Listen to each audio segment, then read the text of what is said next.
Assalamualaikum warahmatullahi wabarakatuh. Alhamdulillah, bertemu lagi kita dalam Pendidikan Islam tahun 6. Minggu ini kita akan belajar tajuk nama Allah Al-Hasib. Pengertian nama Allah Al-Hasib. Al-Hasib bermaksud Allah Maha menghitung setiap amalan dan perbuatan kita, sama ada baik ataupun tidak baik, pada setiap masa dan tempat. Al-Hasib juga bermaksud Allah Maha mencukupkan keperluan hamba-hambanya. Dalil nakli Allah mempunyai nama Al-Hasib iaitu di dalam surah Ali Imran ayat ke-19 yang bermaksud, dan ingatlah sesiapa yang kufur, ingkar akan ayat-ayat keterangan Allah, maka sesungguhnya Allah Subhanahu wa Ta'ala amat segera hitungan hisabnya.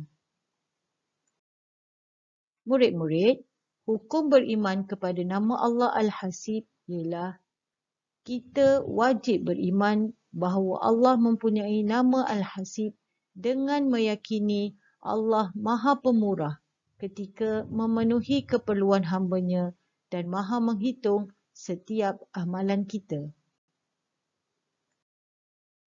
Murid-murid, kesan meyakini nama Allah Al-Hasib ada 6.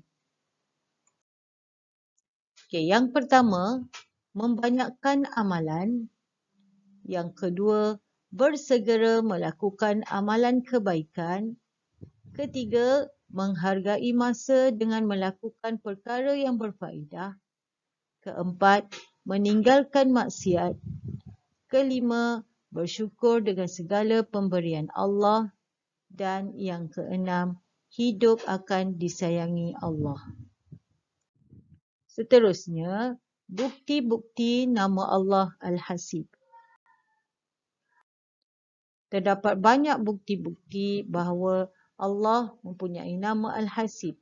Di antaranya ada 6 yang Ustazah dapat catatkan di sini, iaitu yang pertama, adanya hari kiamat, iaitu hari pembalasan. Kedua, dicipta syurga sebagai ganjaran kepada orang-orang yang soleh. Ketiga, dicipta neraka sebagai balasan kepada orang yang ingkar. Keempat, malaikat raqib dan atid ditugaskan untuk mencatat amalan baik dan buruk. Yang kelima, adanya mizan, iaitu neraca timbangan amalan.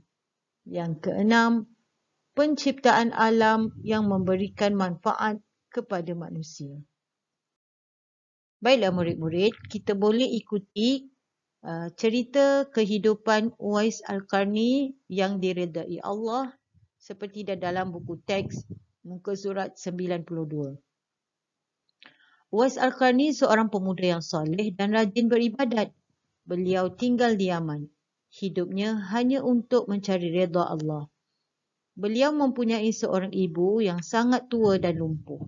Beliau memelihara dan menjaganya dengan sangat baik. Uwais Al-Qarni sangat teringin bertemu Nabi Muhammad SAW di Madinah. Keinginannya disimpan dan dipendam kerana tidak sampai hati meninggalkan ibunya yang tua dan lumpuh itu. Pada suatu hari, dia bertanyakan kepada ibunya, "Ibu, izinkan saya bertemu dengan Rasulullah." Ibunya menjawab, "Pergilah wahai anakku, temui Rasulullah SAW. Apabila telah berjumpa baginda, segeralah pulang." Uwais bersyukur dan meminta bantuan daripada jiran-jirannya untuk menjaga ibunya.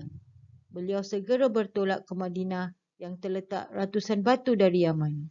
Sesampainya di rumah Rasulullah SAW, baginda tiada di rumah kerana berada di medan perang. Uwais sangat sedih kerana hajatnya bertemu Rasulullah SAW tidak tercapai. Beliau yang bergegas pulang ke Yaman sebagaimana dipesan ibunya. Sesungguhnya keimanan Uwais terhadap nama Allah Al-Hasib membuatkan beliau berusaha menjadi anak yang soleh dan mentaati perintah Allah. Perbuatan Uwais Al-Qarni ini dipuji oleh Rasulullah SAW dan beliau dimuliakan Allah dengan menjadikan setiap doanya makbul. Baiklah murid-murid, sebagai rumusan pelajaran kita pada hari ini, kita wajib beriman dengan nama Allah Al-Hasib dengan cara berhati-hati pada setiap perbuatan kita dan menjadikan manusia bersyukur. Sekian saja pelajaran kita pada hari ini. Terima kasih. Assalamualaikum.